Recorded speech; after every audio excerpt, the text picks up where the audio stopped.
Assalamualaikum warahmatullahi wabarakatuh.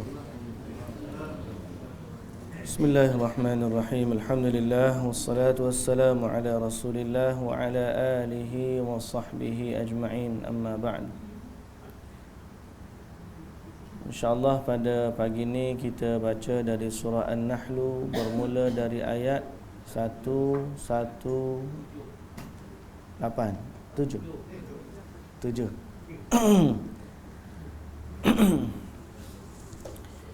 أعوذ بالله من الشيطان الرجيم.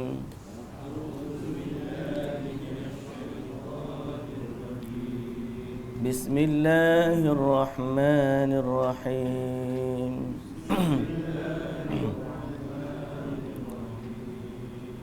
وعلى الذين هادوا حرمنا ما قصصنا عليك من قبل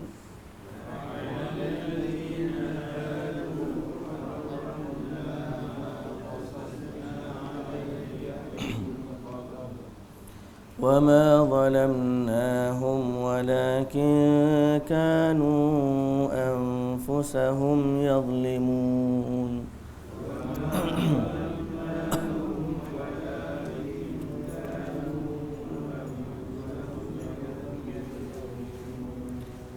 ثم إن ربك للذين عملوا السوء بجهالة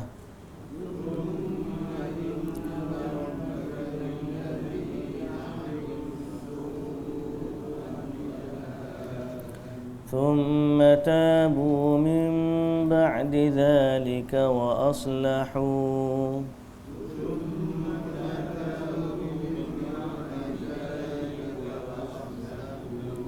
إن ربك من بعدها لغفور رحيم.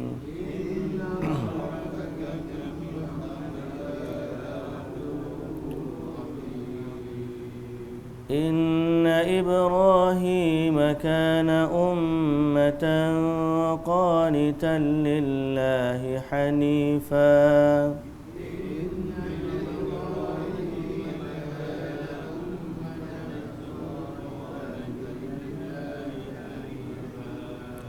ولم يك من المشركين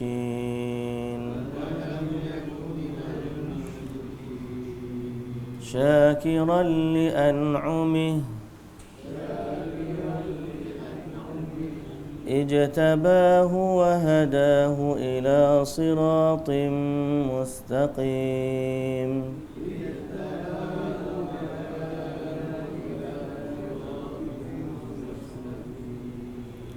وآتيناه في الدنيا حسنة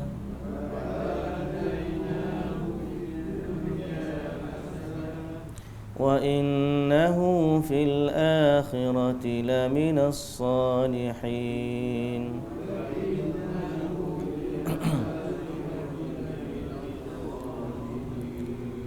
ثم أوحينا إليك أن اتبع ملة إبراهيم حنيفا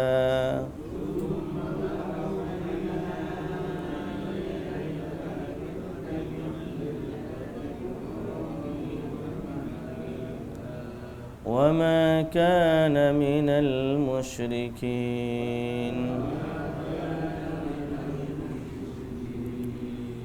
إنما جعل السبت على الذين اختلفوا فيه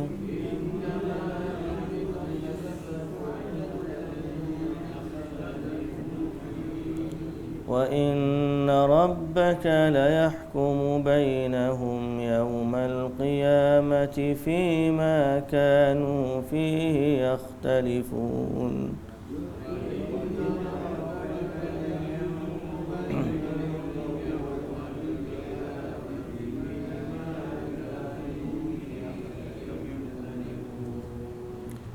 ادع إلى سبيل ربك بالحكمة والموعظة الحسنة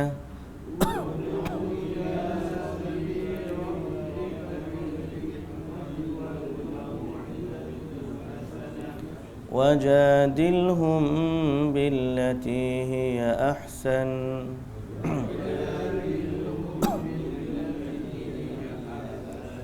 إن ربك هو أعلم بمن ضل عن سبيله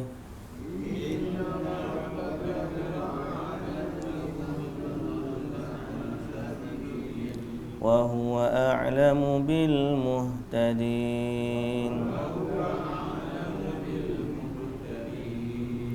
وإن عاقبتم فعاقبوا بمثل ما عوقبتم به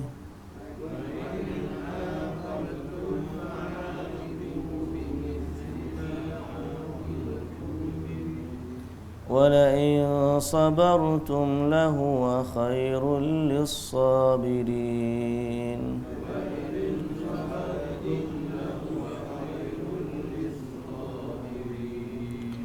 واصبر وما صبرك إلا بالله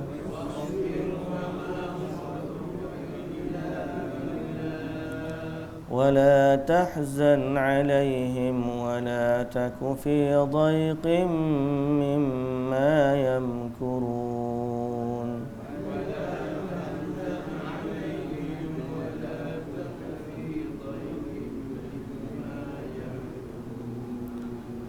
إن الله مع الذين اتقوا والذين هم محسنون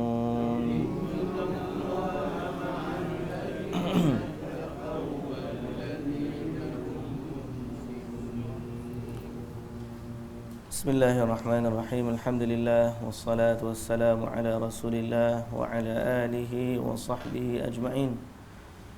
Alhamdulillah, puji dan syukur bagi Allah Subhanahu wa taala, selawat serta salam atas Nabi Muhammad sallallahu alaihi wasallam, juga atas ahli keluarga baginda, para sahabatnya dan para pengikutnya sekalian sehinggalah ke hari kiamat.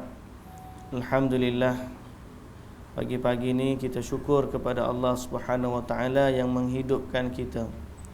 Alhamdulillahilladzi ahyana ba'dama amatana wa ilaihin nusyur. Setiap hari adalah hari kita dibangkitkan semula daripada mati. Jadi kalau orang sambut hari birthday dia tu, kita ni orang Islam, tiap-tiap hari adalah birthday. Makna tiap-tiap hari tu kita dilahirkan semula. Cumanya tak keluar daripada perut ibu je. Beza hak pertama tu keluar daripada ibu, tapi pada setiap hari kita tidur, kemudian kita hidup bangkit balik, ia adalah anugerah dari Allah Subhanahu wa taala. Jadi untuk menghidupkan, untuk menjalani kehidupan dunia yang sementara. Mata'un qalilun, kenikmatan yang sedikit saja. Kenikmatan yang sedikit. Walahum azabun alim, dan bagi mereka azab yang pedih. Ayat ni adalah sambungan pada kisah semalam, di mana Allah Subhanahu wa taala melarang berdusta atas nama Allah. Allah kata halal, dia kata haram. Allah kata haram, dia kata halal. Litaftaru 'ala Allahil kadhib, untuk berdusta atas nama Allah. Kemudian Allah Ta'ala kata orang yang berdusta ke atas Allah, maka mereka itu tidak akan berjaya. Kenapa orang sanggup berdusta atas nama Allah? Kerana dunia, pangkat, kedudukan, nak mencari habuan dari habuan dunia. Jadi Allah Ta'ala kata, kalaulah dia jual dunia, jual akhirat dia untuk beli dunia, mata'un qalil, kesenangan yang sedikit. Walahum azabun alim, dan bagi mereka di hari akhirat azab yang pedih. Dan kita dah nyatakan betapa termasuk dari berdusta atas nama Allah ialah mereka-reka amalan yang tidak ada dalam Islam. Kemudian dia masukkan agama itu dalam agama Islam. maka dia berdusta atas nama Allah. Sama seperti orang Yahudi dan Nasrani, dia tulis kitab, dia padamkan ayat Allah, dia tambah hak dia, sehingga berlaku campur gaul dalam agama Kristian dan Yahudi tu. Dalam kitab Bible tu ada perkataan Allah dan ada perkataan dari tokoh tambah manusia. Wa inna minhum la fariqan yaluna alsinatahum bil kitab wa ma huwa minal kitab wa yaquluna huwa min indillah wa ma huwa min indillah wa yaquluna 'ala Allahil kadhiba wa hum ya'lamun. Ada segolongan daripada Yahudi dan Nasrani ni ahli kitab, yaluna alsinatahum bil kitab, duk baca dengan lisan mereka ni, baca kitab dia. Wa yaquluna huwa min indillah, dia kata ni Allah Taala ni bagi tahu. Wa ma huwa min indillah, Allah Taala kata bukan daripada Allah. Mereka kata datang daripada Allah, Allah Taala kata bukan. Wa yaftaruna 'ala Allahil kadhiba wa hum ya'lamun, mereka berdusta ke atas Allah dalam keadaan mereka tahu. Berarti tokoh tambah agama ni merupakan salah satu dari bentuk pendustaan terhadap Allah. Sebab tu Nabi marah siapa berdusta atas nama Nabi. Kata Nabi SAW, man kadzaba alayya muta'ammidan falyatabawwa maq'adahu minan nar. Siapa berdusta ke atas Nabi secara sengaja, maka disediakan baginya tempat di dalam neraka. Macam lah ni kan bulan Rejab, macam-macam dalil hadis dikeluarkan tentang bulan Rejab. Betul tak? Malah siapa yang bagi tahu kelebihan Rejab kepada orang lain, pahala dia pula terhapus dengan sebab bagi tahu dia. Siapa bagi tahu kedatangan Rejab tu kepada orang lain, wassalamualaikum, besar pahala dia tu, kebaikan dia. Bila cek punya cek, kata Ibnu Hajar, tak ada hadis yang sahih pun cerita tentang kelebihan Rejab. Banyak orang duk sebar. Sebenarnya itu dalam bentuk pendustaan terhadap Allah. Walaupun niat dia baik, contohnya niat tu tujuan apa? Nak suruh orang beramal. Tapi niat yang baik tidak menghalalkan dusta terhadap Allah. Tak boleh. Walaupun niat dia baik, rekod hadis untuk tujuannya supaya orang baca Quran, rekod hadis supaya orang berpuasa. Tak boleh. Walaupun puasa tu sendiri bagus dah, cuma berdusta atas nama Allah tu tak boleh. Haram hukum dia.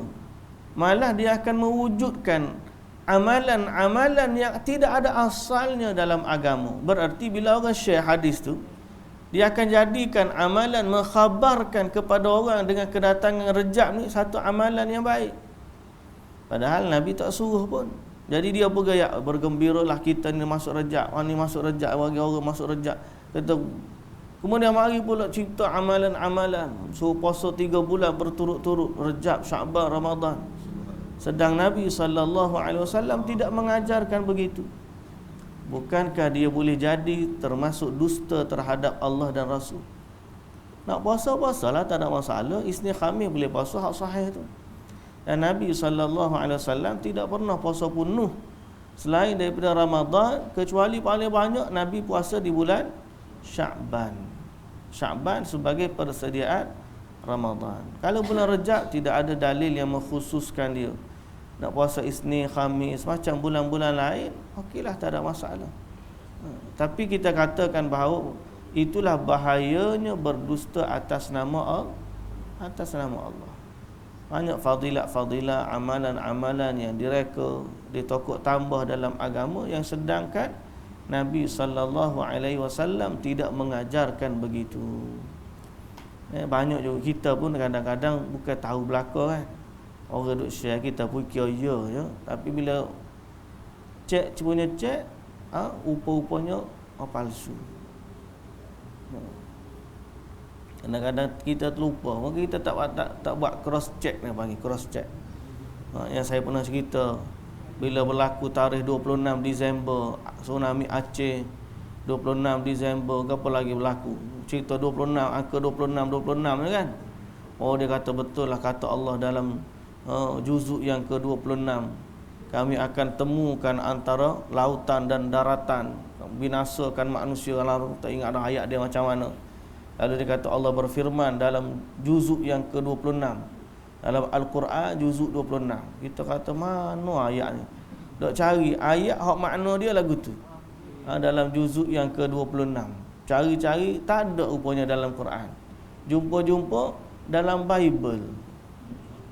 Jadi hak duk share-nya ustaz-ustaz duk share. Dalam forward dalam. Jadi orang bila ustaz pula share, oh betul dah ni. Power dah ustaz share, tak kira salah. Ustaz share mesti betul.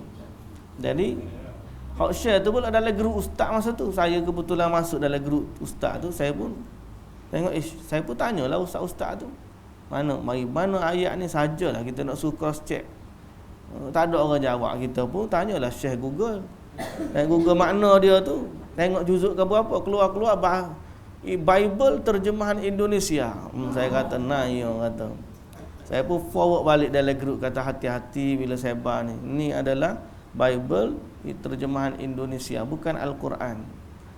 Jadi bahaya benda-benda macam itulah yang kita bimbang, benda-benda macam itulah yang kita bimbang. Baik, Allah Subhanahu wa taala kata, wa 'alal ladzina hadu harramna ma qasasna 'alaika min qabl. Dan ke atas orang-orang Yahudi, haramna, kami haramkan, ma qasasna 'alaika min qabl, apa yang kami sebutkan ke atas kamu sebelumnya. Iaitulah apabila Allah Subhanahu wa taala mengharamkan bagi kita bangkai, darah, daging babi dan juga apa yang disembelih selain kepada selain Allah. Tiba-tiba Allah Taala sebut illa apa tu, famanitturra ghaira baghin wala 'adin fa innallaha ghafurur rahim, ayat 115. Itu Allah memberikan pengecualian ketika darurat. Waktu darurat makanlah, walaupun benda tu haram boleh makan, walaupun dalam keadaan masa tu, kalau masa tu dalam keadaan darurat. Wa fi dzalika tawsi'ah li hadhihi al-ummah, dan ini adalah keringanan bagi umat ini, di mana Allah Ta'ala berkehendak memberi kemudahan kepada umat ini, tidak kepayahan. Jadi Allah Ta'ala cerita orang Yahudi dulu tak boleh makan, walau dalam keadaan mana pun tak boleh makan. Wa 'alal ladzina hadu harramna ma qasasna 'alaika min qabl. Untuk Yahudi kami haramkan apa yang kami ceritakan. Malah disebut dalam surah Al-An'am, wa 'alal ladzina hadu harramna kulladzi dhufur. Kami haramkan pada Yahudi semua yang ada kuku. Binatang-binatang berkuku semua tak boleh makan. Wa minal baqari wal ghanami harramna 'alaihim syuhumahuma. Kami haramkan juga lemak-lemak kambing, lemak-lemak lembu. Tak boleh makan lemak. Illa ma hamalat zuhuruhuma, kecuali apa yang ada campur di atas belakang mereka. Kita akan baca nanti dari surah Al-An'am macam mana Allah haramkan pada Yahudi. Maknanya ada dalam agama kita ni sesuatu yang lebih ringan daripada syariat dahulu. Dan ini adalah di antara kemudahan dan anugerah yang Allah Ta'ala bagi kepada kita selaku umat Islam. Walaupun makanan-makanan tu haram, tapi sampai waktu darurat dah tak mampu dah, maka Allah halalkan. Allah halalkan. Jadi di saat itu boleh makan, tapi ghaira baghin wala 'adin.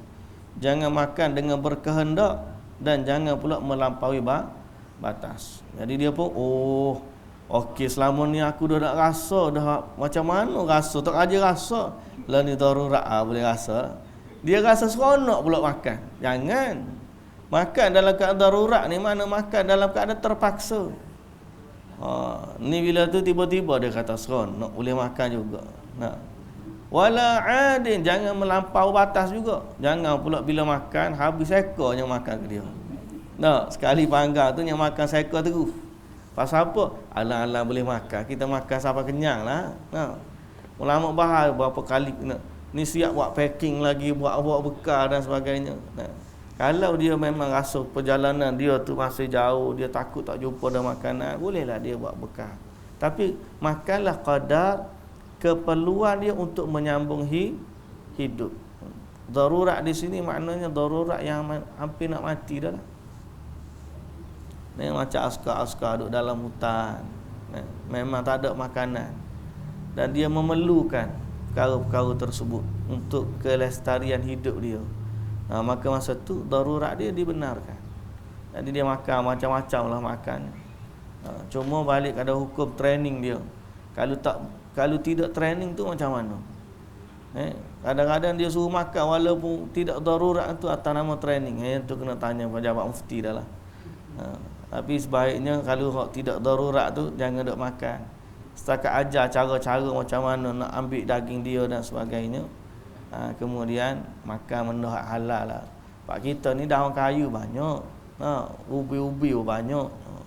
Cari hak halalan tayyibah. Baik.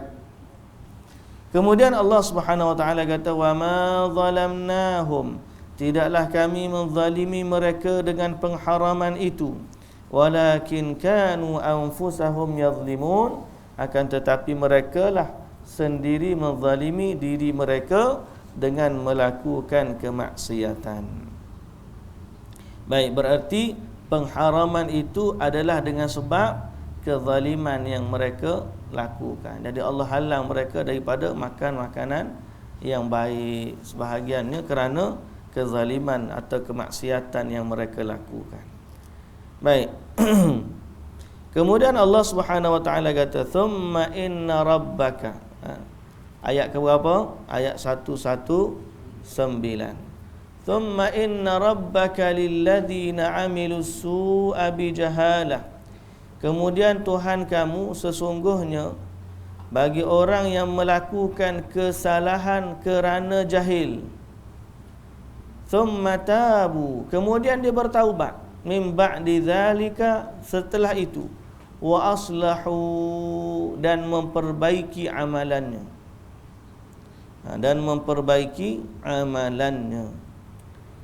Ini dan sambungan ayat, inna rabbaka min ba'diha, sesungguhnya Allah setelah itu la ghafurur rahim, maha pengampun lagi maha penyayang.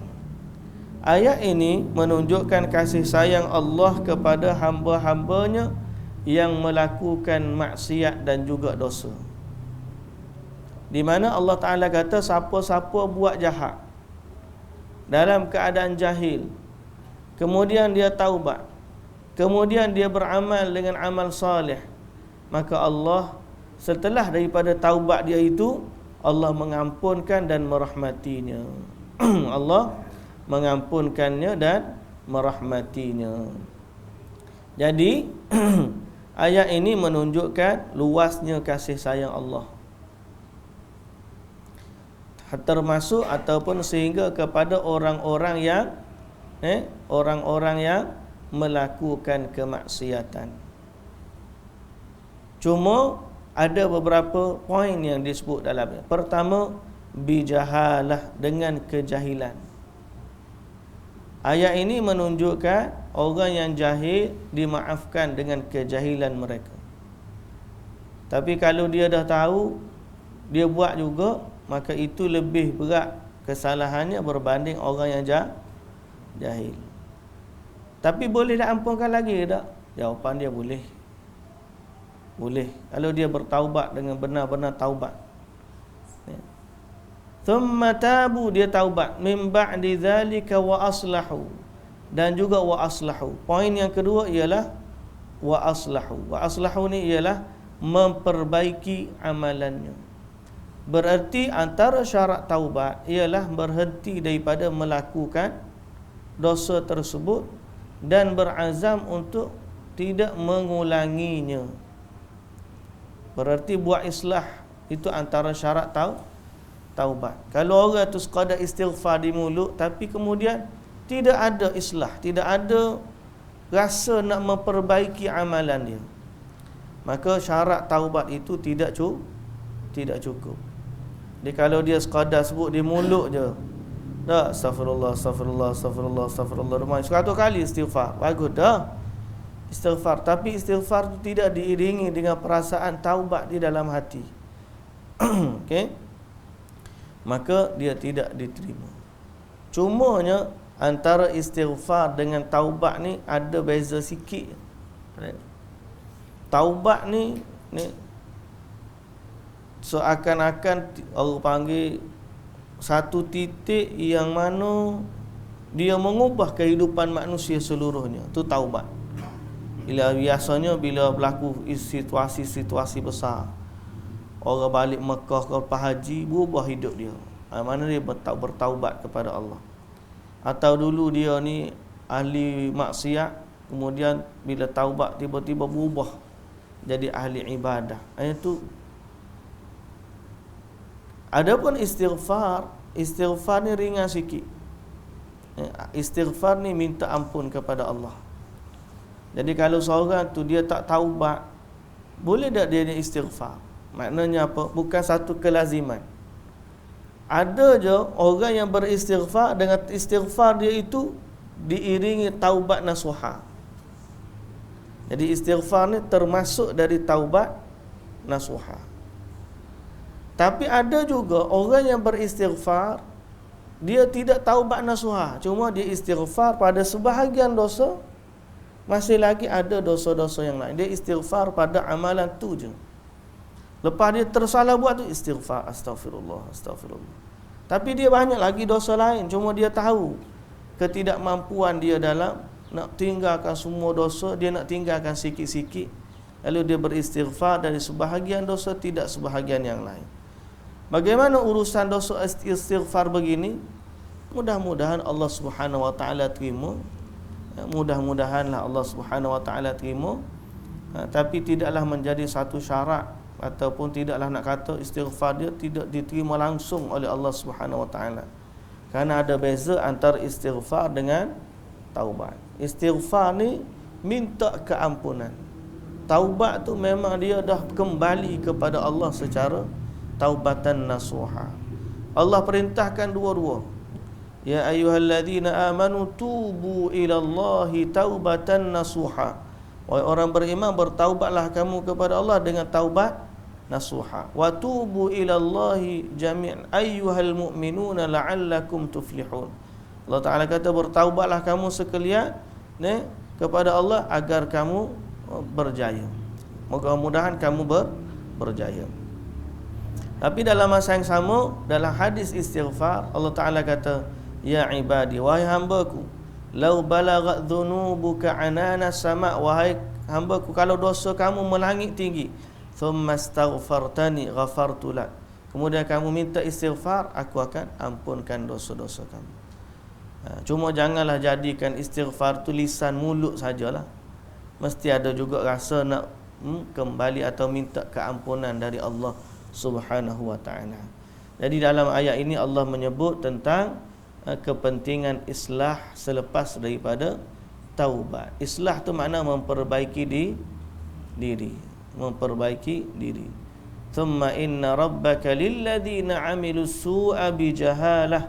Orang yang buat keburukan dengan kejahilan, kemudian dia bertaubat, kemudian dia melakukan, memperbaiki amalannya, maka sesungguhnya Tuhan kamu setelah taubatnya atau setelah kebodohan dan taubat itu, Allah Maha Pengampun lagi Maha Penyayang. Lagi Maha Penyayang. Ai aqla'u amma kanu fihi minal ma'asi. Islah tu makna dia tinggalkan maksiat dia, wa aqbalu ala fi'li ta'at, dan kembali ataupun pergi melakukan perbuatan ketaatan kepada Allah. Mudah-mudahan Allah Ta'ala ni ampunkanlah dosa-dosa kita. Kejahilan kita ni banyak sangat kejahilan kita. lagi campur kealpaan. Nah, lupa. Tahu dah tapi lupa. Lupa tu boleh jadi sebab usia, memang lupa. Banyak benda dah kita lupa. Boleh jadi sebab lemahnya ingatan kita. Nah, kita pun lupa. Malah boleh jadi disebabkan godaan hawa nafsu. Tahu dah. Tapi di saat tiba-tiba nafsu menggoda, syaitan pula duk juluk, duk hasut, tiba-tiba terbuat juga kesalahan. Maka istighfarlah banyak-banyak kepada Allah. Okay? Kalau dia cukup cara istighfar, kemudian kembali semula. Ada hadis Nabi SAW sebut dalam hadis kursi, Allah Ta'ala sebut, hamba ni buat dosa, kemudian dia istighfar kepada Allah, Allah ampunkan dia. Dia istighfar pula, dia kembali pula kepada dosa, istighfar, Allah ampunkan dia.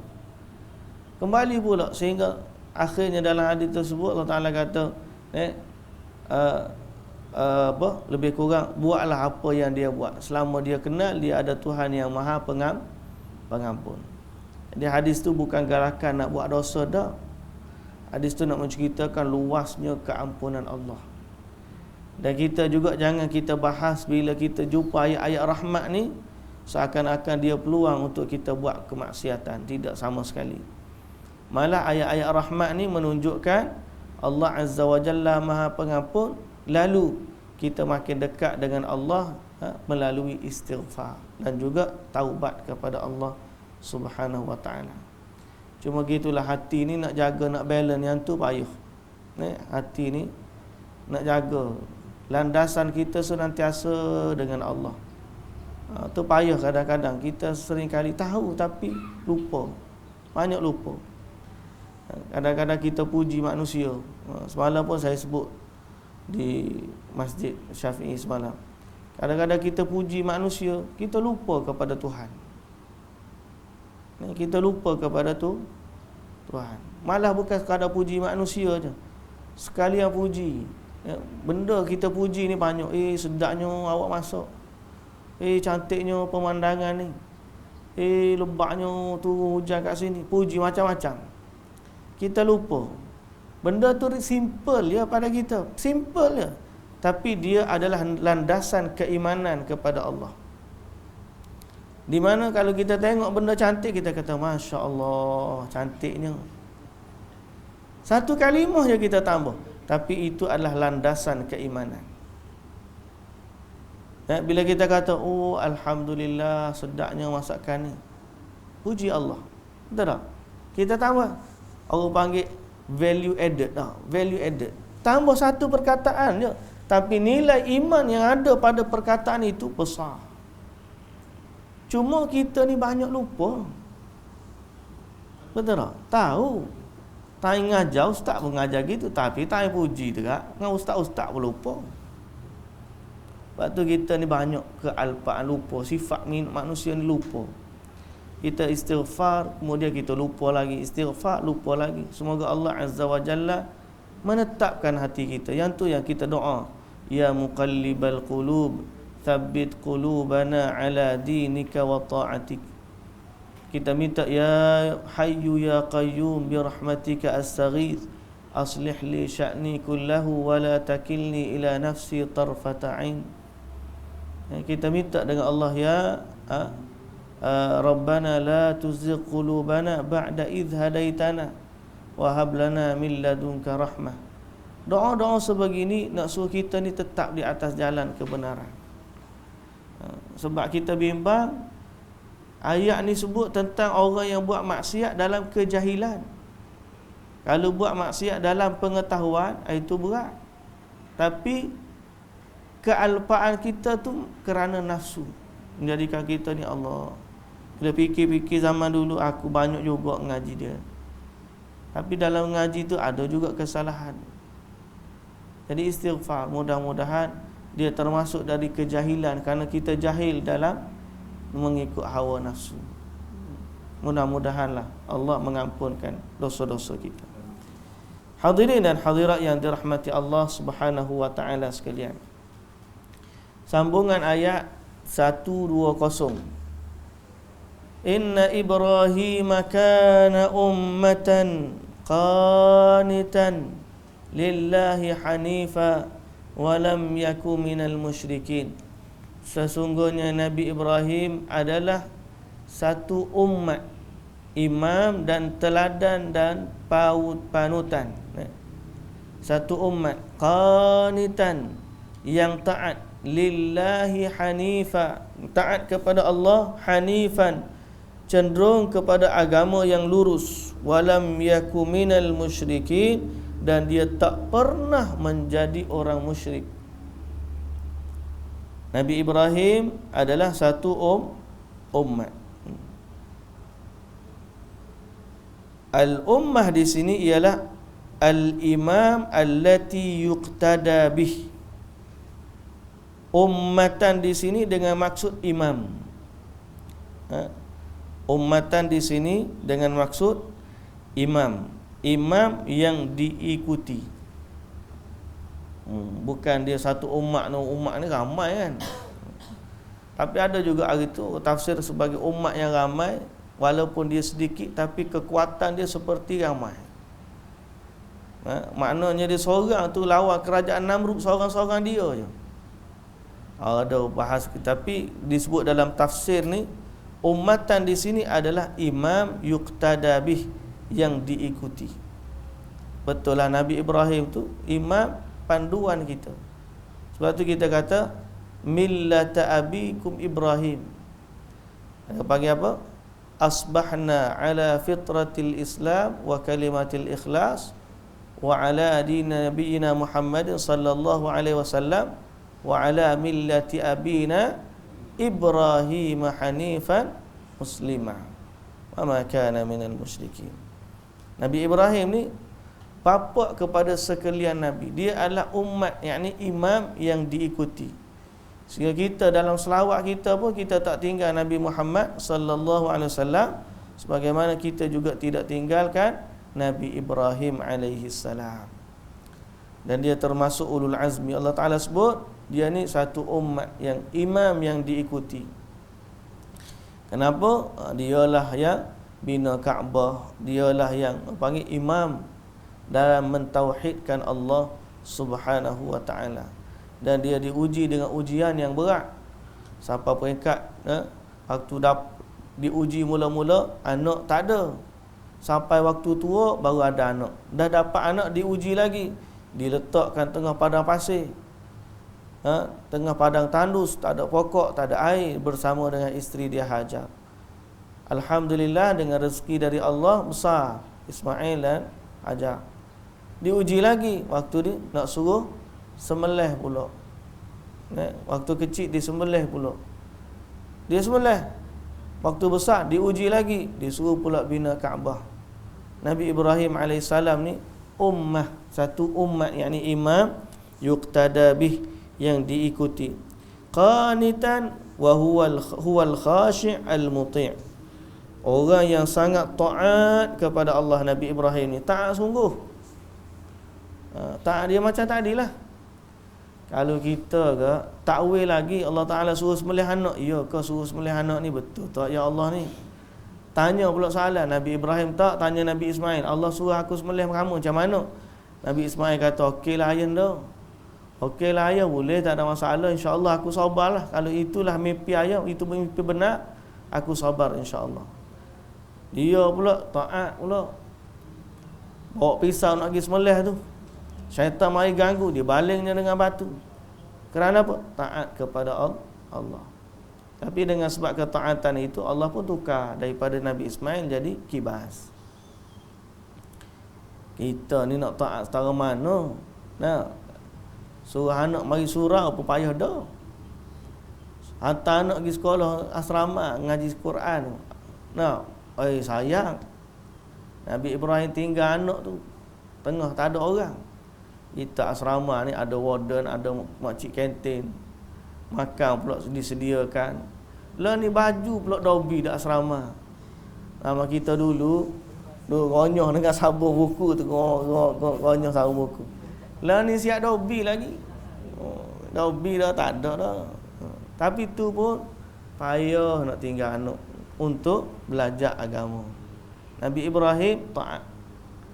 Tak ada lagi kita tengok nilai ketaatan sama seperti Nabi Ibrahim alaihissalam. Qanitan, yakni sangat taat kepada Allah. Allah suruh buat apa, gitulah dia.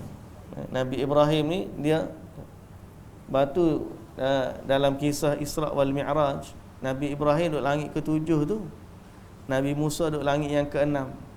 Bila Nabi Muhammad lalu, Nabi Ibrahim okey je, dia okey je apa Allah Taala suruh, terima je. Nabi Musa alaihissalam minta balik dengan Allah. Sebab Nabi Ibrahim memang terkenal dengan sifat taat. Nabi Ibrahim ni orang yang sangat tidak mempersoalkan perintah Allah. Allah suruh sami'na wa ata'na. Kita ni banyak takwil lah, kok boleh kok macam ni kok. Kok kita tu. Kok kita tu banyak. Sunat je, bukan wajib. Masalahnya hak sunat dia tak nak buat, hak tak suruh buat tu hak dia buat. Itu rajin terlebih. Rajin terlebih daripada apa yang diajarkan. Kalau dia nak istiqamah puasa, bulan ni pun boleh puasa dah, tapi tu mari bulan Rajab ke apa, tiba-tiba rajin. Hak Nabi tak suruh dia tak buat. Hak Nabi tak suruh dia buat, hak Nabi suruh dia tak nak buat. Terbalik pula. Sebab dia tak puasa hari tu, puasa musim durian. Lah ni durian dah tak ada, rajinlah puasa. Jadi dia puasa ni ikut musim. Baik.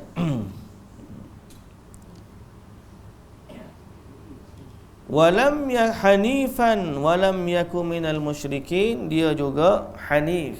Hanif di sini apa dia? Cenderung kepada agama yang lurus.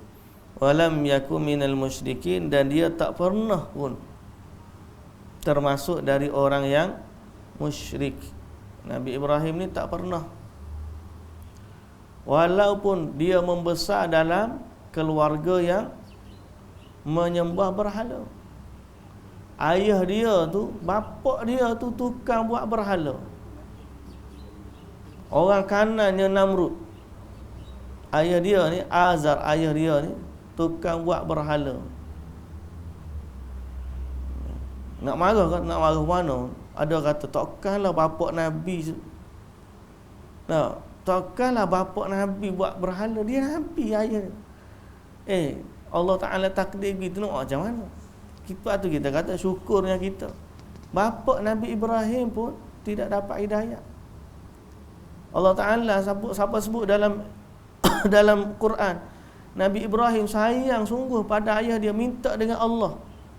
Dia nak istighfar kepada ayah dia, tapi Allah Ta'ala tak izin. Wa ma kana istighfaru Ibrahim li abihi illa an mau'idatin wa'adaha iyyah. Nabi Ibrahim pernah janji dengan Allah, nak janji dengan ayah dia, dia nak istighfar, minta ampun untuk ayah dia. Tapi Allah Ta'ala tak bagi. Maknanya sayang sungguh dia kepada ayah dia. Tapi apakan daya, itulah dia takdir Allah. Yarhamukallah. Dia membesar dalam keluarga menyembah berhala, tapi dia sendiri tak pernah sembuh. Walam yakum minal musyrikin. Allah jaga Nabi Ibrahim alaihissalam, dia tak sembah berhala. Sehingga bila dia besar tu, dia pergi pula, dia tak setuju dengan berhala, pecah-pecahkan pula berhala dan seumpama dengannya. Ini kalau Allah nak jaga, gitulah dia. Kita mintalah penjagaan dari Allah untuk kita, untuk keluarga kita, zuriat keturunan kita, agar dijaga oleh Allah dari kesyirikan. Dan Nabi Ibrahim ni antara yang dia doa supaya jaga anak cucu dia. Dia sendiri dijaga oleh Allah, dan dia minta Allah jaga anak cucu dia. Dia kata wajnubni wa bani ya an na'budal asnam. Ya Allah, jauhkanlah aku dan juga jauhkanlah anak cucu aku dari menyembah berhala. Dia doa kepada Allah. Dia doa kepada Allah Subhanahu Wa Taala. Sebab tu dalam bab syirik ni Nabi pun tak selamat. Bukan tak selamat, sorry. Nabi pun minta keselamatan dari Allah. Dia tak ada jaminan melainkan apa yang diberikan keselamatan oleh Allah Subhanahu wa taala. Nabi Ibrahim minta berlindung dengan Allah. Nabi Muhammad minta ya muqallibal qulub tsabbit qulubana ala dinika wa ta'atik. Jadi kalau para nabi para nabi minta petunjuk dari Allah, kita apatah lagi.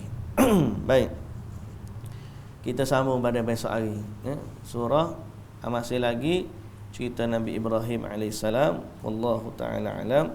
Subhanakallahumma wa bihamdika asyhadu an la ilaha illa anta astaghfiruka wa atubu ilaik. Assalamualaikum warahmatullahi wabarakatuh.